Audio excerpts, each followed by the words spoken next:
Welcome friends. வாங்க இன்றைக்கி நம்ம சப்பாத்திக்கு சூப்பராக சைட் டிஷ்ஷான காலிஃப்ளவர் குருமா எப்படி பண்ணலான்னு பார்க்கலாங்க. அருமையான இந்த காலிஃப்ளவர் குருமா நம்ம சப்பாத்தி பூரி இதுக்கெலாம் தொட்டு சாப்பிட்டா அருமையாக இருக்கும். இப்போ வாங்க எப்படி பண்ணலான்னு பார்க்கலாம். ஒரு 2 தக்காளி நம்ம மிக்ஸி ஜாரில் போட்டு நல்லா இது போல் மையாக அரைச்சிக்கலாங்க. அது ஒரு கிண்ணத்தில் எடுத்து வச்சிடலாம். இப்போ கொஞ்சமாக முந்திரி பருப்பு பால் ஒரு 1/4 டம்ளர் ஊற்றிட்டு நல்லா நைஸாக இது போல் அரைச்சி ஒரு கிண்ணத்தில் ஊற்றி வச்சிடலாங்க.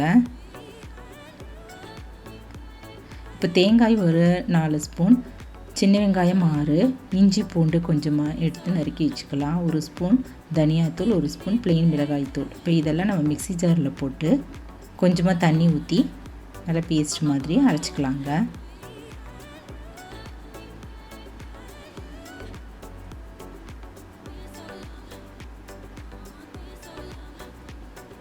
இது போல் அரைச்சி தான் நம்ம எடுத்து ஒரு கிண்ணத்தில் எடுத்து வச்சுக்கலாம்.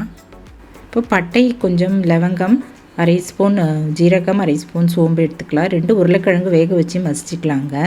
காலிஃப்ளவர் 1 இது போல் சின்ன பூக்களாக கட் பண்ணி வெந்நீரில் நல்லா கொதிக்கிற தண்ணியில் 10 நிமிஷம் ஊற வச்சு வடிகட்டி எடுத்து வச்சுக்கலாம். இப்போ அடுப்பில் ஒரு கடாய் வச்சுட்டு அதில் கொஞ்சமாக ஆயில் ஊற்றிக்கலாங்க.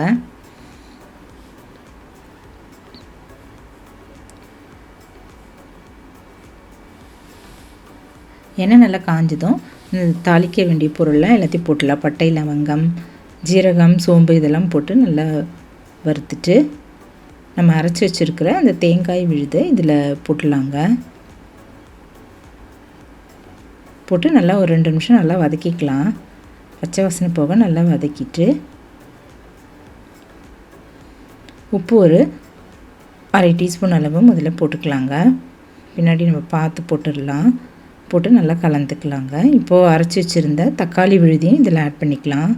அதுவும் ஒரு 2 நிமிஷம் நல்லா வதங்கட்டும், நல்லா கொதிக்கட்டுங்க.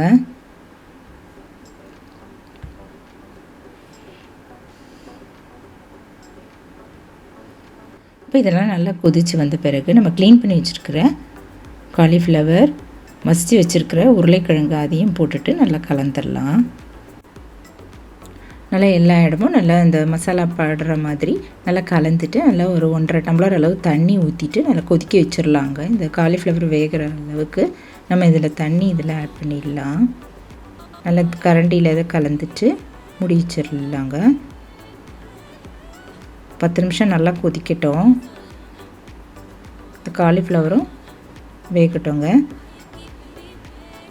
இதுக்கு நடுவில் நான் சப்பாத்தியும் சுட்டு எடுத்து வச்சுட்டேங்க.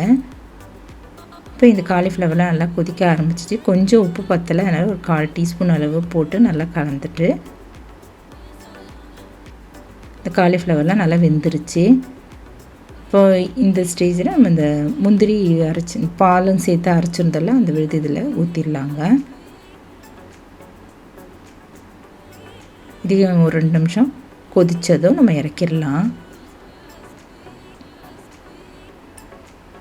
நல்லா இது கலந்துட்டு ஒரு 2 நிமிஷம் வரைக்கும் கொதிக்கட்டும். இப்போ குருமாவும் நல்லா கொதி வர ஆரம்பிச்சிருச்சுங்க. நல்லா கலந்துட்டு கடைசியாக நம்ம கட் பண்ண கொத்தமல்லி தழைகள் மேலே தூவிட்டு இறக்கி வச்சிடலாம். நல்லா டேஸ்டான காலிஃப்ளவர் குருமா ரெடி ஆகிடுச்சு. இது நல்லா சப்பாத்தி பூரிக்கலாம் ரொம்ப அருமையான சைட் டிஷ்ஷுங்க. ரொம்ப நல்லாயிருக்கும். நீங்களும் இது போல் ஒரு முறை காலிஃப்ளவர், உருளைக்கிழங்கு இதெல்லாம் போட்டு சூப்பரான குருமா இது போல் ட்ரை பண்ணி பாருங்கள். இந்த வீடியோ பிடிச்சதுன்னா என்னுடைய சேனலான குக்கிங் வித் சித்ரா அன்பு சேனலை சப்ஸ்கிரைப் பண்ணிக்கோங்க. தேங்க்ஸ் ஃபார் வாட்சிங். நம்ம அடுத்த வீடியோவில் பார்க்கலாம். நன்றி, வணக்கம்.